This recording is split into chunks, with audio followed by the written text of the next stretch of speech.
आप सभी को मेरी नमस्कार। जैसा कि मैंने पीछे अपने लास्ट वीडियो में बताया था कि मैं प्रोफेशन से संबंधित और उदाहरण भी लेकर आऊँगा आपके सामने। तो आज मैं आपके सामने डॉक्टर से रिलेटेड एक उदाहरण लाया हूँ और यहाँ पर मैं आपको बताना चाहूँगा कि डॉक्टर्स का जो पेशा होता है उसमें भी कई प्रकार की फ़ील्ड होती हैं। कोई ईएनटी के डॉक्टर हैं, तो कोई डेंटिस्ट हैं, तो कोई जो है गायनी के डॉक्टर हैं, तो कोई सर्जन हैं। तो बहुत से प्रकार के जो हैं डॉक्टर्स के भी जो ब्रांचेज़ हैं डॉक्टरी प्रोफेशन में। तो आज मैं आपके सामने डेंटिस्ट के संबंध में लेकर आया हूँ। तो सबसे पहले तो यहाँ पर ध्यान देने योग्य है कि किसी भी कार्य के लिए 2, 6, 10, 11 भाव जो हैं, दूसरा भाव धन का, छठा भाव प्राप्ति का, दशम भाव जो है प्रोफेशन कर्म का, 11वां भाव जो है लाभ का, और इसके साथ साथ यदि अपना कारोबार हो, अपना काम हो, तो 7वां भाव उसके लिए देखा जाता है। और डॉक्टर्स की फील्ड में जो है यदि हम बात करें तो इन भावों के साथ साथ यदि 1, 6, 8, 12 भाव जुड़ते हैं, क्योंकि पहला भाव जो है लगन शरीर का, छठा भाव जो है वो रोग का, छठा भाव जो है सर्विस का, छठा भाव जो है प्राप्ति का, 8वां भाव जो है असाध्य रोग का, रुकावट का, 12वां भाव जो है खर्च का, परेशानी का, 12वां भाव जो है डॉक्टर्स का, हॉस्पिटल्स का। तो 1, 6, 8, 12 भाव और 2, 6, 10, 11 भाव के जो कॉम्बिनेशन होते हैं, और यहाँ पर दूसरा भाव, क्योंकि दूसरा भाव जो है हमारे दांतों का, हमारे मुख का, तो इसलिए दंत चिकित्सक के चार्ट में 2, 6, 10, 11 भावों के साथ साथ 1, 6, 8, 12 भावों का कॉम्बिनेशन जो है उनको दर्शाता है। तो आइए ज़रा हम एक उदाहरण लेते हैं और ये भी मैं आपको बताऊंगा कि ये उदाहरण किनका है।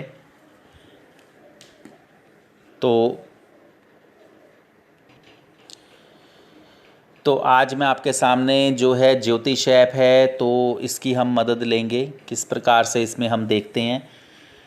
तो आज जो मैं चार्ट ले रहा हूँ, ये एक डेंटिस्ट हैं, retired principle of A government dental college और रेप्यूटेड मेडिकल इंस्टीट्यूट के ये ऑनर रहे। आरपी सिंह नाम है इनका। तो आइए ज़रा इनका हम चार्ट लेते हैं। 6 अक्टूबर 1928, 6 अक्टूबर 1928। तो यहाँ पर 6 अक्टूबर और 1928, और जो समय है 8:30 बजे रात्रि का। तो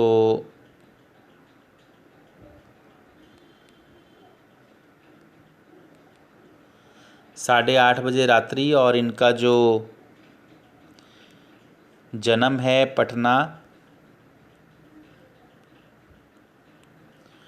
पटना बिहार का। तो यहाँ पर इनका जो है चार्ट बन गया है। अभी ये वैदिक चार्ट है केपी के अकॉर्डिंगली। तो आइए देखते हैं कि केपी एस्ट्रोलॉजी के माध्यम से किस प्रकार से हमें काफ़ी चीज़ों का पता लगता है। तो सबसे पहले तो दशम भाव जो है कर्म का है। दशम भाव के जो को रूलर्स हैं, यदि उनको हम देखें तो शनि, मंगल, बुध। दशम भाव का उपनक्षत्र बुध है, बुध बुद्धि का कारक है। और इसके साथ साथ यदि हम देखते हैं तो क्योंकि डॉक्टर्स के लिए अच्छी शिक्षा भी ज़रूरी है, तो चौथा भाव का उपनक्षत्र जो है केतु है। तो चौथा भाव जो है शिक्षा का, उसका उपनक्षत्र केतु है। और इसके साथ साथ नवम भाव जो है उच्च शिक्षा का, उसका उपनक्षत्र शनि है। और दशम भाव का उपनक्षत्र जो प्रोफेशन का, उसका उपनक्षत्र बुध है। तो आइए ज़रा इनको हम देखते हैं कि ये क्या दर्शा रहे हैं।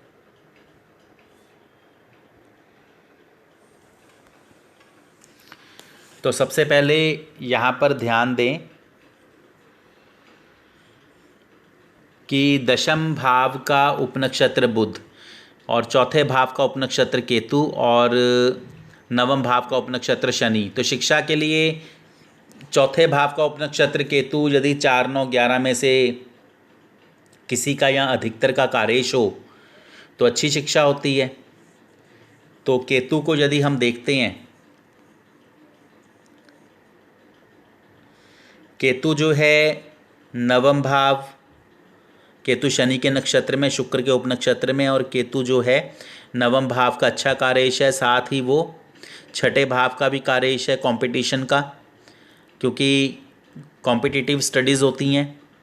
और केतु जो है वो अनटेनेंटेड है, तो अनटेनेंटेड होकर वो किन भावों को दर्शा रहा है ये भी हम देखते हैं। तो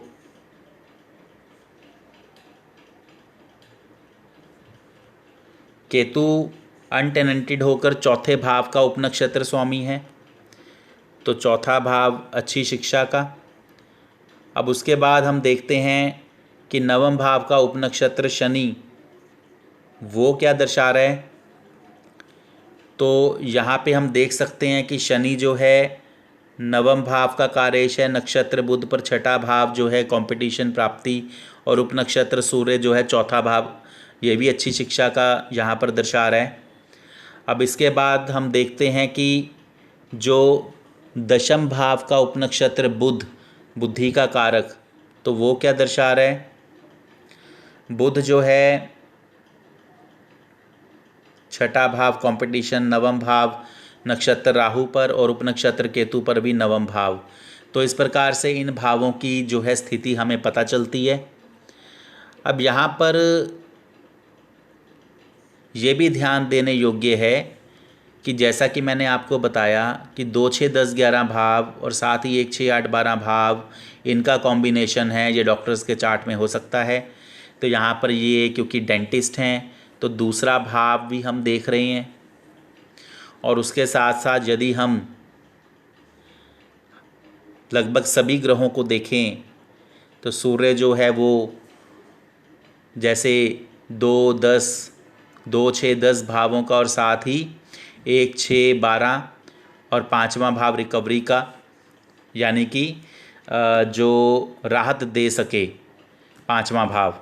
और उसके साथ ही चंद्र को देखते हैं तो चंद्रमा में भी दूसरा, छठा और 11वां भाव, और साथ ही 6, 8, 12 भाव भी दिखाई दे रहे हैं। 3, 6, 8, 12 पाँचवा भाव राहत देने वाला। उसके बाद मंगल को यदि हम देखते हैं तो मंगल भी जो है दशम भाव, छठा भाव, और साथ ही 6 और 12 भाव दशम भाव प्रोफेशन का, और पहला। इसके बाद बुध को देखते हैं तो बुध में भी हमें 6, 10 दूसरा, छठा, 10वां, और साथ ही 1, 6, 12 भाव। उसके बाद गुरु में देखते हैं तो जो कि 6 और 11, और साथ ही 1, 6, 8, 12। उसके बाद शुक्र में देखते हैं तो शुक्र में भी हमें उसी प्रकार से 1, 6, 10 और साथ ही 1, 6, 12। शनि में भी इसी प्रकार से 2, 6, 10 और साथ ही जो हैं 6, 5। और राहु और केतु में भी यदि हम देखते हैं तो इसी प्रकार से हमें दूसरा, 10वां, छठा और 1, 6, 12 भाव, ऐसे भावों की जो है हमें यहाँ पर स्थिति पता चल रही है। अब यहाँ पर जिस प्रकार से एक डेंटिस्ट और रेप्यूटेड मेडिकल इंस्टीट्यूट के ऑनर के तौर पर आरपी सिंह जो हैं जाने गए हैं, तो यहाँ पर आप देख सकते हैं कि कृष्णमूर्ति पत्ती के द्वारा, केपी एस्ट्रोलॉजी के द्वारा किस प्रकार से ये स्थितियाँ जो हम देख रहे हैं, डॉक्टर्स के कॉम्बिनेशन हैं, और उसके साथ साथ क्योंकि अपना कॉलेज रहा है तो 7वां भाव भी बहुत अच्छे तौर पर यहाँ पर एक तरह से अपना कारोबार भी यहाँ पे दर्शा रहा है। और 2, 6, 10, 11 के साथ साथ 1, 6, 8, 12 के कॉम्बिनेशन जो डॉक्टर के चार्ट में होने चाहिए वो यहाँ पर दिख रहे हैं। तो ऐसे ही अन्य उदाहरण मैं लेकर आऊँगा डॉक्टर्स के विषय में, जो है उनके अलग अलग जो उनकी फील्ड हैं उनसे संबंधित। इसी प्रकार से अलग अलग प्रकार के जो आईपीएस, आईएएस ऐसे ऑफिसर्स, पॉलिटिशियंस के, या अन्य जितने भी प्रकार के कारोबार या जो सर्विसेज करते हैं, तो ऐसे अन्य और भी उदाहरण मैं आपके समक्ष लाता रहूँगा। तो आप सब जुड़े रहें। धन्यवाद।